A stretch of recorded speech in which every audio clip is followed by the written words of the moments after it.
également qu'il est un Dieu saint, un Dieu 3 fois saint. Vous savez, quand on parle de sainteté, la sainteté fait mention de la nature morale et même intrinsèque de Dieu. Dieu est profondément saint.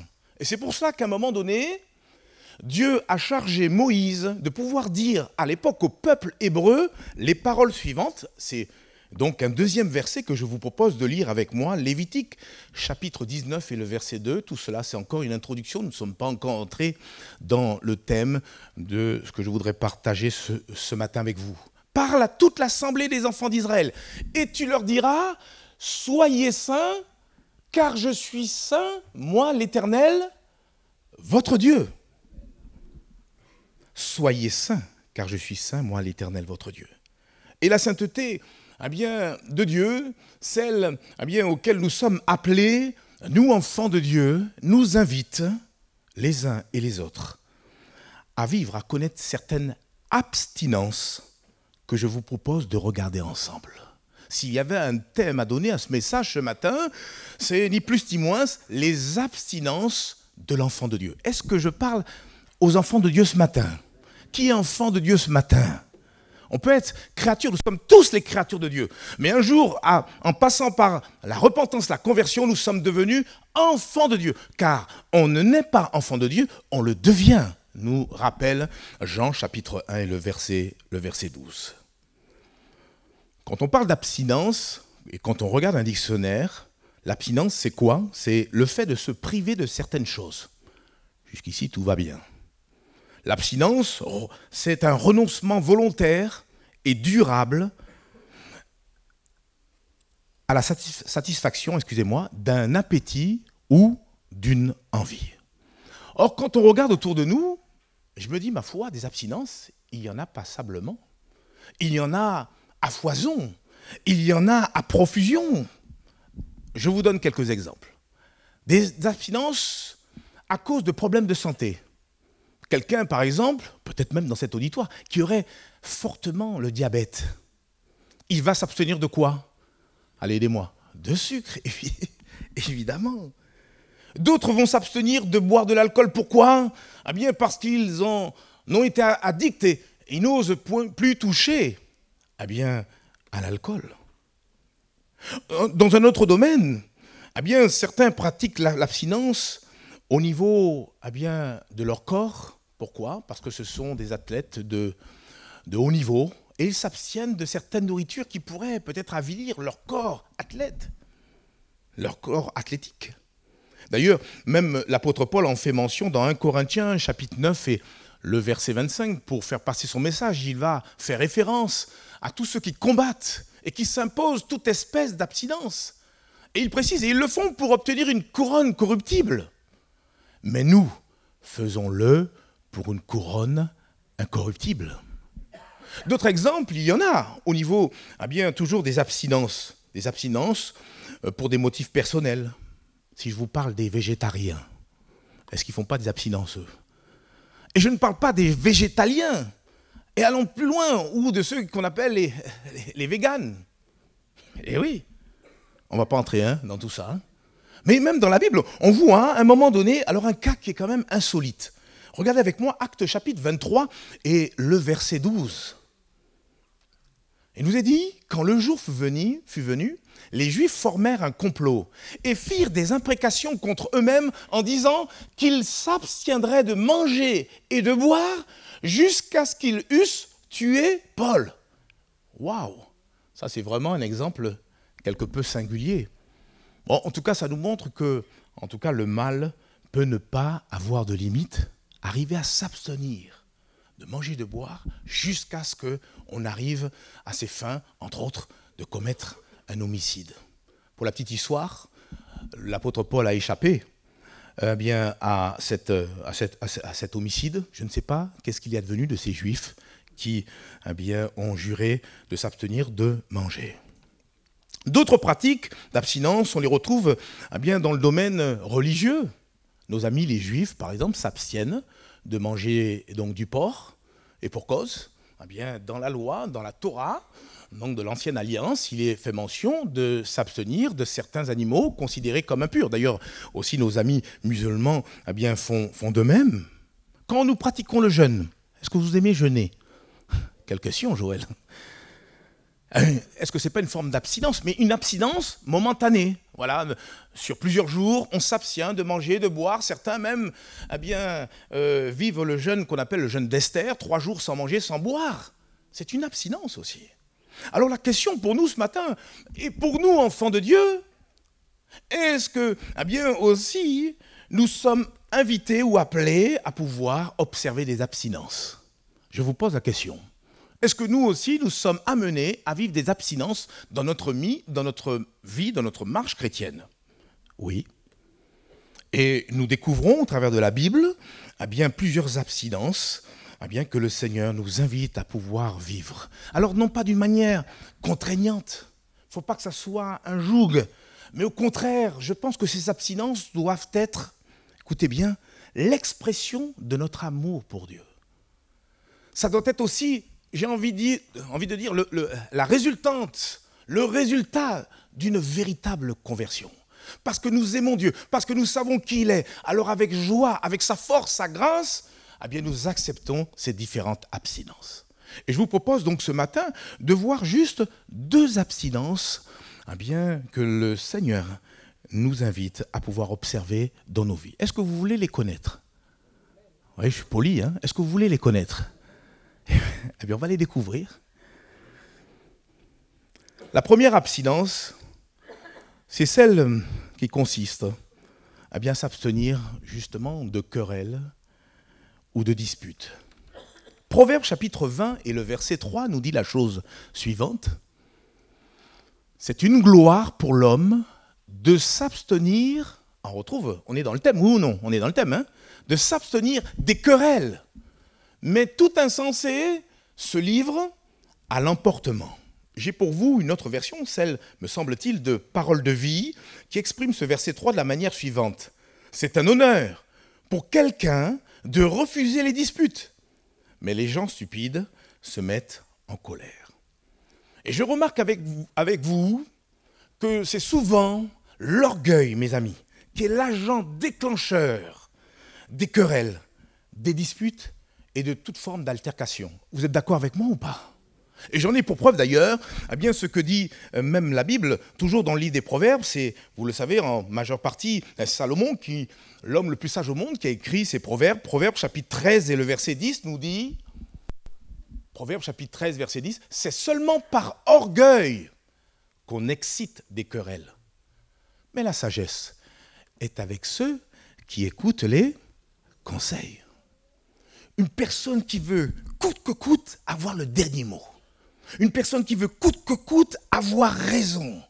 N'est-ce pas là quelque part une forme d'orgueil? Jamais elle ne lâche, jamais, non, elle veut avoir toujours le dernier mot. Et n'est-ce pas là une forme d'orgueil qui manifestement va par la suite, au final, enclencher ou engendrer des querelles ou des disputes? La Bible dénonce les querelles comme faisant partie intégrante des œuvres de la chair. C'est le temps qui nous manquerait pour relire Galates 5, verset 19, qui désigne certaines choses qui sont comme des œuvres de la chair, qui nous conduisent immanquablement loin de Dieu. Œuvres de la chair qu'il faut opposer aux fruits de l'esprit, qu'on retrouve quelques versets plus bas, Galates 5, verset 22, qui nous rappelle que, au contraire, le fruit de l'esprit, c'est l'amour, la joie, la paix, la patience, la bonté, la bénignité, la bienveillance, la douceur, et aussi la maîtrise de soi. La fidélité aussi également. Toutes ces choses, c'est à nous de pouvoir, au contraire, les développer. Mais en tout cas, pour nous chrétiens, nés de nouveau, nous devons renoncer à toute forme de querelle et à toute forme de dispute. Frères et sœurs, nous devrions faire tout ce qui est en notre pouvoir pour éviter de nous retrouver au sein d'une querelle. Amen ou pas amen? Et je voudrais vous donner un exemple. Et quel exemple? On le retrouve dans l'Ancien Testament. C'est l'exemple de notre ami Abraham, qui à l'époque encore s'appelait Abraham. Et Abraham, à un moment donné, est parti avec son neveu Lot vers le pays que Dieu l'avait indiqué. Et puis il s'est passé quelque chose en cours de route. Genèse chapitre 13, les versets 5 à 9. On va lire ce passage merveilleux qui doit nous inspirer ce matin. Genèse, chapitre 13, verset 5 jusqu'au verset 9. Lot qui voyageait avec Abraham avait aussi des brebis, des bœufs et des tentes. Et la contrée était insuffisante pour qu'ils demeurassent ensemble, car leurs biens étaient si considérables qu'ils ne pouvaient demeurer ensemble. Verset 7, il y eut querelle entre les bergers des troupeaux d'Abraham et les bergers des troupeaux de Lot. Les Cananéens et les Phérésiens habitaient alors dans le pays. Abraham dit à Lot, ça c'est merveilleux, excusez-moi, je mets un point d'orgue. Abraham dit à Lot, qu'il n'y ait point, je te prie, de dispute entre moi et toi, ni entre mes bergers et tes bergers, car nous sommes frères. Et tout le pays n'est-il pas devant toi? Sépare-toi donc de moi. Et alors, eh bien, si tu vas à gauche, eh bien, écoute, je me propose, moi, d'aller à droite. Et si tu veux aller à droite, eh bien, moi, j'irai à gauche. Je suis émerveillé de cet homme. Je suis émerveillé de ces paroles. Et je voudrais prier Dieu ce matin que nous soyons potentiellement de cette trempe d'Abraham. Celui qui a été appelé l'ami de Dieu. Cet homme qui, à un moment donné, avec ses paroles, cet argument qui est extraordinaire, a su quelque part désamorcer eh bien, ce qui allait être un désastre au sein même de sa famille. Il a été, on peut le dire, à ce moment-là, un artisan de paix. Et nous avons besoin d'être potentiellement des artisans de paix. Des artisans de paix déjà dans notre famille. Des artisans de paix au sein même de notre travail. Comment on nous connaît au sein de notre travail? Allez, des artisans de paix au sein de notre quartier. Quelquefois, on peut coller des petits poissons derrière la voiture ou sous la porte de la maison. Mais comment les gens nous connaissent? Est-ce qu'ils nous connaissent comme des personnes querelleuses? Ou est-ce qu'elles nous connaissent comme des artisans de paix? Nous sommes tous frères et sœurs. Et nous aussi, nous formons une grande famille. Et l'argument qu'a apporté Abraham, nous pouvons aussi nous l'appliquer au sein même de notre église locale. Et Dieu désire que nous soyons, alléluia, en paix les uns et les autres. Et que nous puissions vivre en harmonie. N'est-ce pas la volonté du Seigneur? Vous savez, avant d'être livré, Jésus a formulé une prière qu'on appelle la prière sacerdotale. Et au cœur même de cette prière, qu'est-ce que nous retrouvons?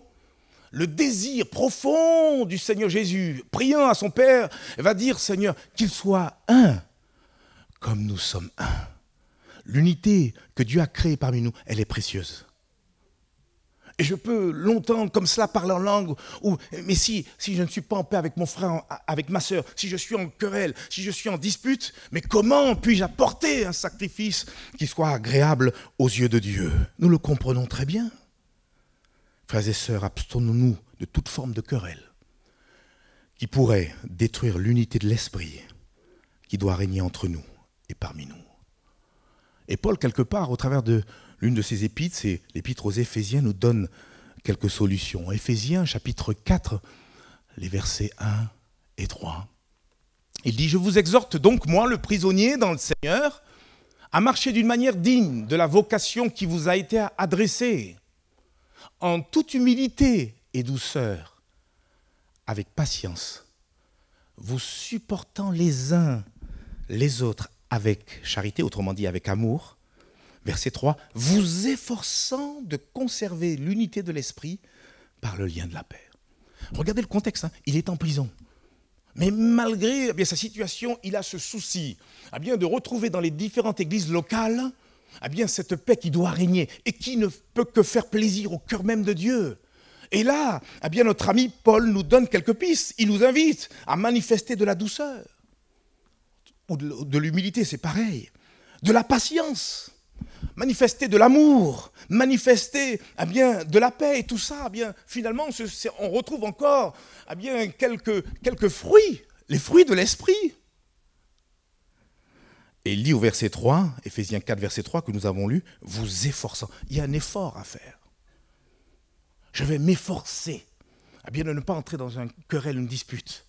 Mais tout comme Abraham, je veux avoir cet état d'esprit, cette paix, on l'a lu, on l'a chanté tout à l'heure. Je vous laisse, je vous donne ma paix. Mais quand on reçoit la paix de Dieu, on la retransmet. On transpire cette paix. Et partout où nous allons, nous apportons la paix. Et nous apportons rien d'autre. Amen ou pas amen, frères et sœurs? Dites-moi. Hein? Il est donc de notre responsabilité de tout faire pour conserver l'unité de l'esprit, en ayant avec nos frères et nos sœurs, dans la foi, des rapports de paix et d'amour. Amen. C'est ce que nous vivons, ce que nous devons vivre. Et si d'aventure il y avait quelque incompréhension, des querelles ou des disputes, réglons la chose de suite. Ne laissons pas l'ennemi venir s'infiltrer, se glisser, mais resserrons les rangs, soyons pleins d'amour. La Bible dit, et c'est Jésus qui parle, il dit à ceux-ci, tous connaîtront que vous êtes mes disciples si vous vous aimez les uns et les autres. Et l'amour, alléluia, nous permet bien de maintenir cette unité, quitte à même perdre certaines choses. Parce qu'avec le Seigneur, on ne perd jamais. Hein. Et tout ce que nous perdons pour le Seigneur, pour même conserver l'unité, Dieu saura nous le rendre, écoutez-moi bien, au centuple. Voilà donc une première abstinence, on l'a lu. C'est une gloire pour l'homme, pour la femme, de s'abstenir des querelles et d'être en paix avec tous. Voulez-vous connaître la deuxième abstinence? Je ne serai pas long ce matin. Voilà, il faut au moins une deuxième. Dieu notre Père Céleste désire aussi que nous nous abstenions de l'impudicité. Waouh! Là, il y a un silence. On pourrait entendre la mouche qui vole. Même la mouche est posée haut. Notre corps est devenu le temple du Saint-Esprit. Autrement dit, une habitation. Ça nous dépasse. On le comprend plus ou moins, mais c'est extraordinaire. Le jour où je donne mon cœur au Seigneur, il y a un miracle qui se produit. Je deviens une nouvelle créature et Dieu lui-même vient habiter. La Trinité même vient habiter. L'Esprit de Dieu vient habiter ma vie. Et je deviens une habitation sainte. Je deviens le corps, le temple, alléluia, l'habitation du Saint-Esprit. Et cette habitation doit être pure, consacrée, mise à part pour Dieu. Nous ne sommes plus appelés à nous vautrer dans ce monde, dans les souillures de ce monde. Et c'est ce que rappelle l'apôtre Paul au travers de cette autre épître, 1 Thessaloniciens, chapitre 4, versets 3 à 5. 1 Thessaloniciens, chapitre 4, versets 3 à 5. Ce que nous partageons ce matin, c'est une réponse à ce que tu demandais au Seigneur. Comment faire pour avancer? Et c'est avec une grande tendresse, avec un grand amour, que Dieu te donne les solutions ce matin. Ce que Dieu veut. Autrement dit, ce que Dieu attend de chacun d'entre nous. Ce que Dieu veut, c'est votre sanctification. C'est que vous vous absteniez. On retrouve notre thème. Nous sommes, alléluia, dans notre thème. Ce que vous vous absteniez de l'impudicité.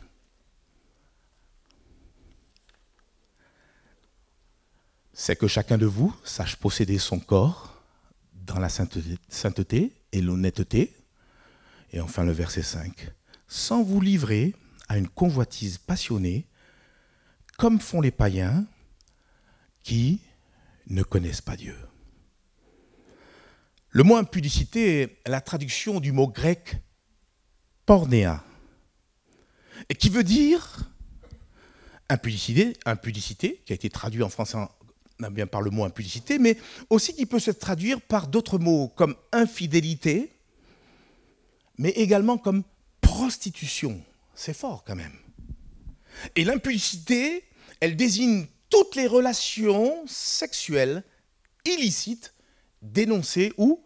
Dans la Bible. Frères et sœurs, je ne peux pas prendre d'autres livres que la parole. Ce n'est pas la parole de Joël, ce n'est pas la parole d'un pasteur quelconque, c'est la parole de Dieu. C'est la volonté de Dieu que Dieu a donnée à tout le genre humain. C'est la même Bible. Il peut y avoir plusieurs versions, mais le sens reste le même. Et c'est ça qui est important. Et la Bible dénonce des relations sexuelles qui sont illicites. Faut-il en citer? L'adultère, la fornication, c'est-à-dire les relations sexuelles en dehors du mariage, les relations sexuelles avec une personne du même sexe, l'inceste, les relations sexuelles avec des animaux. Est-ce que vous croyez que ça existe? Oui, la zoophilie. Et je vais même plus loin. Certains vont même chercher des relations sexuelles avec la nature. Mais on va s'en arrêter là. Parce qu'il y a toutes sortes de choses qui sont contre nature et que Dieu condamne. Parlant de l'impudicité, on peut commettre l'impudicité soit par nos actions, par nos paroles, en jurant. Il y a des choses malsaines. Vous savez, il y a eu des moments où, dans des délivrances, les démons qui parlaient au travers du démoniaque commençaient à donner des choses qui sont sales à entendre. C'est la preuve que ça vient du diable. Donc on peut aussi manifester ou pratiquer l'impudicité par nos paroles, mais aussi par nos 5 sens finalement. Vous êtes d'accord avec moi ou pas? Si on parle ne serait-ce que les yeux, par les yeux, on peut se souiller au travers d'images, au travers de vidéos, au travers des réseaux sociaux, oui ou non. D'ailleurs, pour la petite histoire, ce même mot, pornéa, a donné quel mot en français? Pornographie.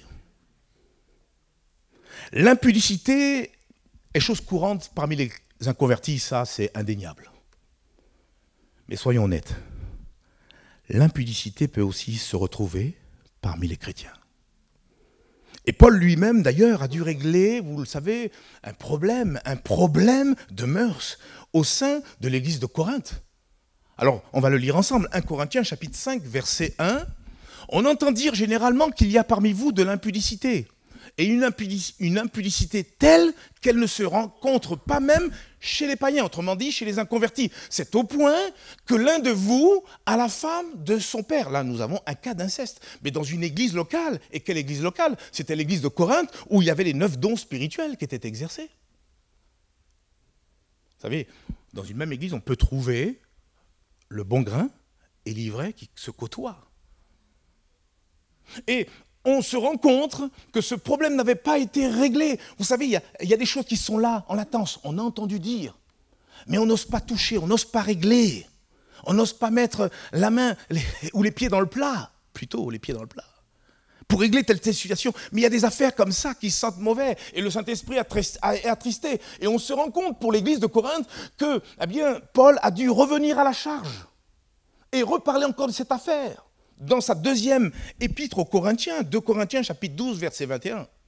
Pour la petite histoire, les commentateurs de la Bible pensent qu'il y a eu même, au final, entre les 2 courriers, les 2 épîtres, une deuxième lettre qui s'est égarée, qui s'est perdue. Mais je veux surtout souligner que, à plusieurs reprises, Paul a dû revenir sur cette affaire qui n'était pas réglée. Je crains qu'à mon arrivée, va-t-il dire, mon Dieu ne m'humilie de nouveau à votre sujet et que je n'ai à pleurer sur plusieurs de ceux qui ont péché précédemment et qui ne se sont pas repentis de l'impureté, de l'impudicité et des dissolutions auxquelles ils se sont livrés. Et voyez au travers de ce courrier, non pas un doigt accusateur, non pas de la part de l'apôtre Paul, quelque chose pour écraser, non. Voyez la compassion de Dieu. Dieu use de miséricorde.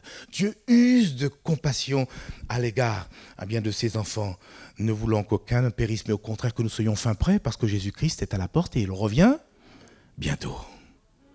Frères et sœurs, l'impudicité, je vous le dis, est une arme redoutable que le diable utilise juste pour paralyser notre vie chrétienne. L'impudicité sous toutes ses formes est capable de paralyser, de bloquer l'action du chrétien. Juste quelques exemples. Prenons l'exemple de Samson. Samson qui était destiné à vivre des choses extraordinaires puisqu'il était désigné par Dieu comme juge sur le peuple d'Israël. Mais à cause de son impudicité, ce même homme, ce héros, on peut le dire, fut non seulement aveuglé, puisqu'on lui a crevé les yeux, il fut lié et même réduit à l'esclavage. Prenons notre cas, et pas des moindres, même le roi David, l'homme selon le cœur de Dieu, s'est laissé piéger par l'impudicité. Il y a un moment donné, a connu ce que vous savez, l'adultère avec cette fameuse Bathsheba. Mais bien sûr, gloire à Dieu, il y a le psaume 51 où cet homme s'est repenti. Mais à cause de ce péché de l'impudicité, il en a souffert longtemps, lui et sa famille. Alors la solution ce matin, face à cette deuxième abstinence, que faire face à l'impudicité? J'ai envie de dire, plus que s'en abstenir, l'impudicité, il faut la fuir. Vous êtes d'accord avec moi?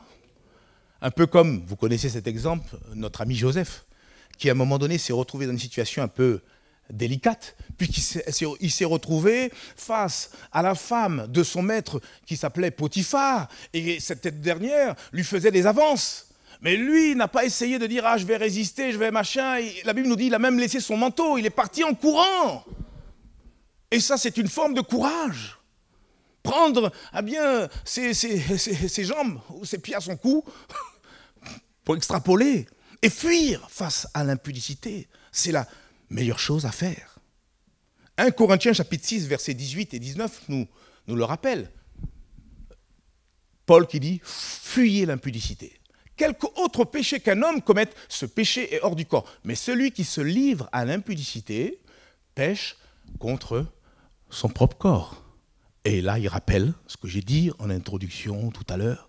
Ne savez-vous pas que votre corps est le temple du Saint-Esprit qui est en vous, que vous avez reçu de Dieu et que vous ne vous appartenez point à vous-même. Et il est question au verset 20, au verset suivant, de pouvoir toujours glorifier Dieu au travers de notre corps, que Dieu soit béni. Autre part, c'est le temps qui nous manquerait, je ne sais pas si tu as le temps de l'exposer, c'est Galates chapitre 5, verset 16, l'apôtre Paul qui nous donne aussi notre piste, comment faire face à l'impudicité, comment bien résister à ce terrible adversaire. La Bible nous dit, Galates chapitre 5, verset 16, de marcher par l'esprit, afin de ne pas accomplir les désirs de la chair. Je dis donc, marchez selon l'esprit, et alors vous n'accomplirez pas les désirs de la chair. Voilà aussi une autre astuce. Plus qu'une astuce, voilà une réponse que Dieu nous donne. En marchant selon l'esprit. Seigneur, je veux me laisser conduire par toi. Et tourner le dos vers cette chair qui me sollicite. Mieux encore, je veux crucifier cette chair afin qu'elle ne vienne pas incessamment m'attirer vers ces choses qui ne peuvent que t'attrister. Frères et sœurs, ce matin, ce qu'on parle est quand même délicat. Mais je ne serai pas serviteur de Dieu si je ne communique pas ce que Dieu me dit de dire. Et je voudrais dire à quelqu'un qui, si à un moment donné, tu as été piégé, tu as été victime de cet adversaire, et pas des moindres, l'impudicité. Je voudrais te rappeler que notre Père Céleste qui est là présent ici en ces lieux, il ne t'accuse pas. Lui qui est plein de compassion, plein de miséricorde, et on a eu raison de chanter la croix ce matin. Parce qu'à la croix, Jésus a pris toutes nos infirmités, certes il a pris toutes nos douleurs, mais il a pris aussi tous nos péchés. Tout ce qui peut-être ne peut pas être nommé ici, en public. Il l'a pris sur le bois de la croix. Et cette croix, elle est là pour nous rappeler que nous avons une possibilité d'être restaurés, d'être pardonnés, d'être rétablis, d'être relevés de n'importe quelle situation. Ne laissez pas, surtout pas l'ennemi venir vous culpabiliser et vous arrêter dans votre marche. Mais venez, plus qu'à la croix, venez, plus que devant le tombeau, qui d'ailleurs est vide, venez devant le trône de la grâce et trouvez secours en Jésus. Car il libère. La Bible dit, si donc le Fils vous a franchi, vous serez réellement libre. Il fait tomber les chaînes. Il est capable de nous pardonner. La Bible dit, si nous confessons nos péchés, Dieu est fidèle et juste pour nous les pardonner et nous purifier de toute iniquité. Il n'y a pas un seul péché que Dieu ne soit pas capable de pouvoir purifier et laver. Oui, si nous revenons vers lui, vers Dieu, avec un cœur repentant et désireux d'abandonner notre péché, alors Dieu immanquablement nous pardonnera et nous aidera par sa grâce à reprendre, alléluia, notre marche avec lui jusqu'à ce prochain retour. Amen, frères et sœurs. Alors on veut conclure et là, le mot de conclusion, c'est l'apôtre Paul qui va nous le donner dans 2 Timothée chapitre 2 et le verset 21. On avait lu le verset 19 en introduction, 2 versets plus bas pour conclure. Si donc quelqu'une se conserve pure en s'abstenant de ces choses, entre autres les 2 abstinences auxquelles j'ai fait mention ce matin, Dieu dit, il sera un vase d'honneur, sanctifié, utile à son maître, propre à toute bonne œuvre. Et je crois que ce matin, si nous sommes là ce matin, C'est parce que eh bien, nous désirons être ces vases d'honneur, sanctifiés, utiles à notre Maître. D'où la nécessité pour nous eh bien, de pouvoir répondre favorablement à ce que Dieu nous a dit ce matin. Seigneur, aide-moi à vivre ces abstinences. Et je veux le faire avec joie pour être fin prêt, parce que tu es à la porte et tu viendras chercher cette église qui sera sans ride, sans tache, sans souillure. Que Dieu soit béni, que Dieu, frères et sœurs, nous aide à comprendre ces choses. Baissons nos têtes quelques instants et laissons encore le Saint-Esprit nous parler par rapport à ce qu'on vient de lire. Merci pour ta parole. Nous voudrions non seulement la recevoir avec douceur, mais aussi être assez diligents pour la mettre en pratique. Et pour cela, Seigneur, nous avons besoin de ton aide. Tu as dit, déjà vous êtes purs à cause de la parole que vous écoutez. Quelquefois, cette parole, elle nous dérange. Quelquefois, cette parole, elle nous bouscule. Mais c'est toujours pour notre bien. Tu as dit toi-même, vous connaîtrez la vérité, et la vérité vous affranchira. Je te prie, cher Saint-Esprit, de passer dans les rangs et de venir continuer encore à nous sanctifier. Tu l'as dit toi-même, que celui qui se sanctifie encore.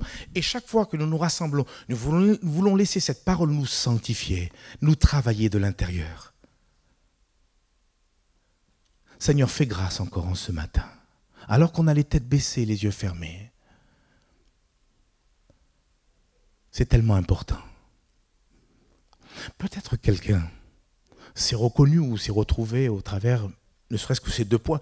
Vous avez compris que la liste n'est pas exhaustive, et peut-être qu'on aura l'occasion de la continuer. Mais déjà sur ces 2 points, peut-être que tu t'es reconnu, retrouvé. Sache que Dieu ne t'accuse pas ce matin, mais dans son immense bonté, veut t'aider à poser un geste et te permettre de te laisser découvrir par le Seigneur, te permettre de te laisser travailler par le Seigneur ce matin.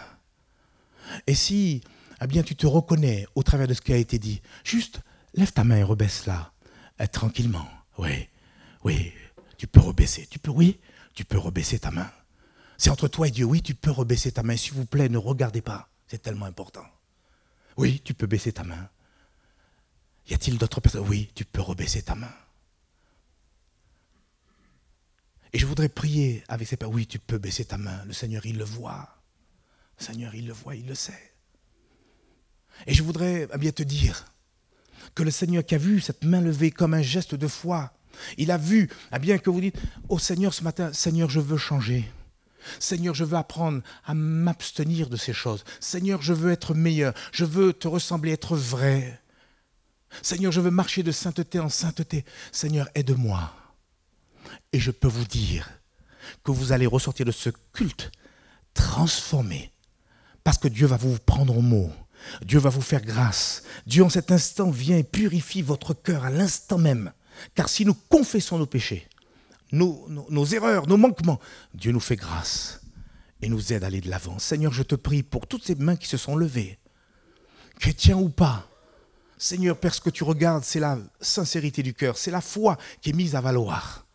Et tu honores tes promesses. Et tu viens en cet instant non seulement pardonner, Seigneur Père, mes amis, mais aussi, Seigneur Père, leur donner, Seigneur Père, tous les outils pour pouvoir, Seigneur Père, trouver, Seigneur Père, victoire face à toute forme d'adversité, face à tous ces ennemis qui viennent, Seigneur, nous embêter et nous empêcher d'être fin prêts pour ton retour. Seigneur, sanctifie, Seigneur, purifie, Seigneur, donne-nous à être meilleurs. Je te le demande au nom de Jésus-Christ. Fais grâce, Seigneur, tu passes dans les rangs, tu les connais, et même avant qu'ils lèvent le doigt, car tu connaissais déjà d'avance leur intention, leur sincérité. Seigneur, tu es déjà intervenu au nom de Jésus et tu aides certaines personnes, Seigneur, à revoir copie, à abandonner toute forme de péché. Seigneur, Père, qu'ils puissent être dégagés des pièges de l'ennemi au nom de Jésus-Christ. Père, pour la seule gloire de ton nom, je te le demande au nom de Jésus-Christ. Amen et amen. Que Dieu soit béni.